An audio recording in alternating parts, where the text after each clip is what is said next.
My name is Emma Castillo. The night when everything changed began with a sound I will remember for the rest of my life. A frantic and trembling knock on my front door followed by a voice that no longer sounded human. It was the kind of knock you hear in emergencies, the type that makes your heart pound against your ribs before you even reach the doorknob. When I opened the door barefoot and half-dressed for my early morning training, I found my identical twin sister Valeria standing on the porch. She was covered in bruises. For a second I could breathe. Her face was swollen on one side, her lower lip was split, and her hands were shaking as if she had spent hours in freezing cold. But it was not cold.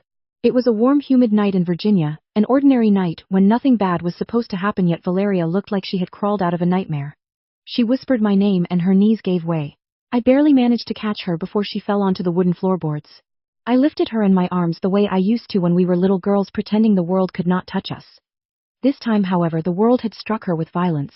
Inside, I placed her on the sofa and searched for my first aid kit. I tried to keep my hands from shaking. As a Navy SEAL officer, I had treated wounded teammates in helicopters and on dusty landing strips. I had seen what combat does to people. I had seen men twice my size bleed and break, but nothing prepared me for seeing my own sister like this. Valeria kept apologizing. I did not want to wake you. You have training. I should not be here. I asked her to stop, but she kept rambling until tears drowned her words. She clutched the blanket like a child. I took a deep breath. I knelt in front of her and gently lifted her chin so she would look at me. Valeria, I said firmly, who did this to you? She did not answer right away. Her eyes scanned the room as if the shadows held all her shame. I recognized the signs. I had seen them before in women who arrived at military hospitals wearing long sleeves in summer. Finally she whispered it. Victor, her husband. I felt my chest tighten, but not from surprise. I had suspected him for months. Victor had never liked me. He drank too much, had a bad temper, and hated how close we were. Most of all, he hated that I was a SEAL. The first time we met, he remarked that women in the military forgot how to be feminine. I thought Valeria deserved better, but I stayed silent, hoping marriage would soften him. Instead, it only gave him someone to control. I cleaned the cut on her lip and examined the bruises. They were deep, some already turning yellowish at the edges, old wounds hidden beneath the new ones. She had been hiding this for a long time. He gets angry over nothing, she whispered. Dinner was late. I said something he did not like. I should not have talked back. That last sentence hit me harder than any physical blow. Valeria, you are not responsible for his violence. She shook her head. The emotional manipulation had taken deep roots. When I saw the finger marks on her wrists, I felt a cold, disciplined fury, the kind my instructors used to warn us about. Did he threaten you? I asked. Yes. He said next time he would not miss. A chill ran down my spine.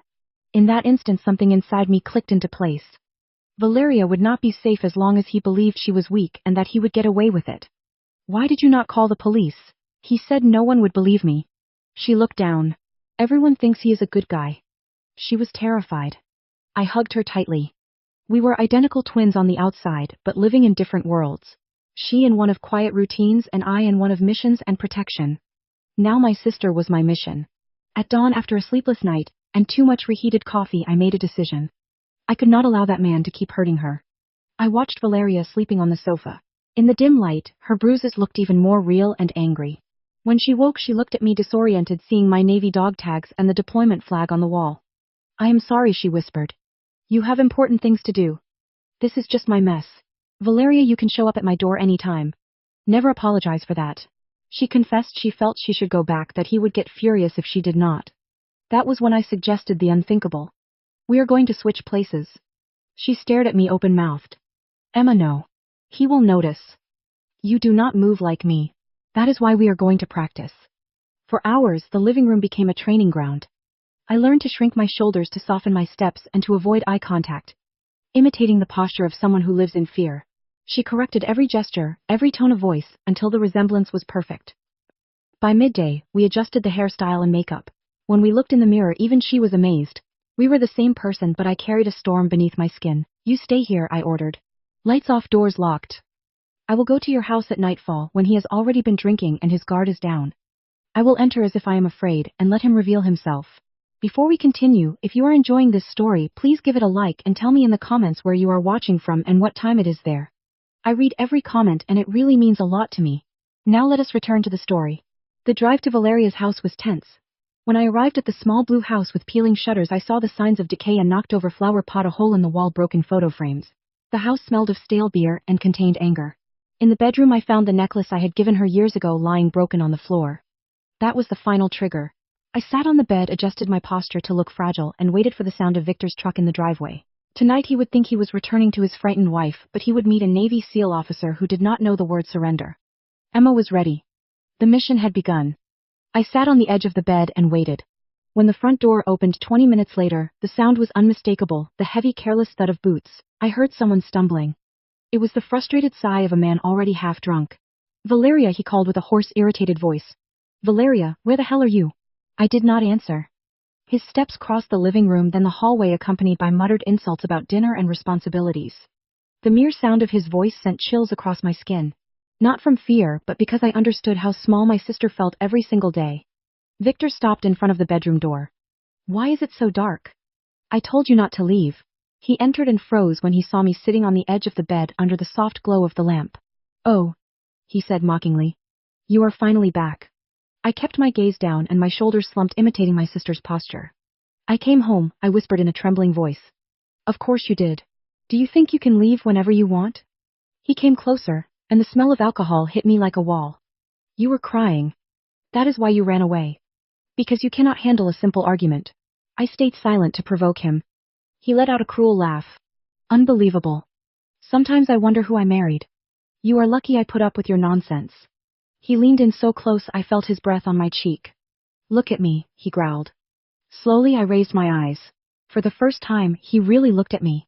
Something in his face changed. Confusion, uncertainty. Although we were twins, there was something in my eyes he did not recognize. He gripped my arm hard. Next time you abandon me. He could not finish the sentence. In one fluid motion, I grabbed his wrist, twisted his body, and locked his arm behind his back in a controlled, restrained hold. It was not flashy, just a professional technique to stop him cold. He screamed in surprise. What the hell? Let me go. I leaned close to his ear with a calm and lethal voice. Try it again, I said, and see what happens. He struggled for a second, but I applied more pressure. Not enough to break anything, just enough to remind him there were forces in this world far greater than his fists. Valeria, what is this? He gasped. I released him. He stumbled forward, clutching his arm and staring at me with wide eyes. I stood up, abandoning the submissive posture. My shoulders returned to position, and my spine straightened with the strength of someone trained for war. Who are you? He whispered. Someone you should have prayed never to meet.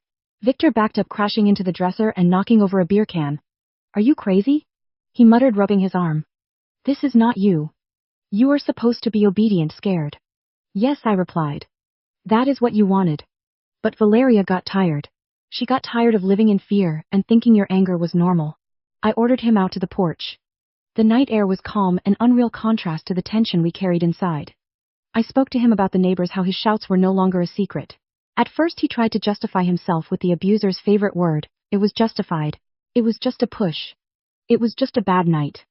I took out my phone and played the recording I had made as soon as he entered, his threats and insults. He turned pale. You recorded me, Valeria? How could you? Easily. You make it very easy. He collapsed onto the porch step, hiding his face in his hands. For the first time I did not see a monster but a small man trying to feel big through violence. Do you know what this will do to me? He whispered. The courts, my family, you will ruin my life. You ruined it a long time ago, I replied. I am just making sure Valeria is safe. He looked at me with hatred that soon turned to defeat. Tell her I am sorry. Some apologies are not mine to accept, I stated. I did not go home right away.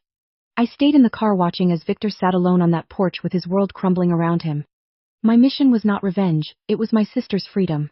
When I returned home, Valeria was waiting at the door. Seeing me unharmed, she collapsed in a sea of tears. I told her everything. I left nothing out. Do you think he really meant it? She asked after a while.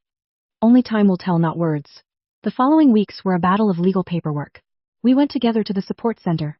Valeria told her story no longer in fragments but with clarity. We documented every bruise and signed every separation paper.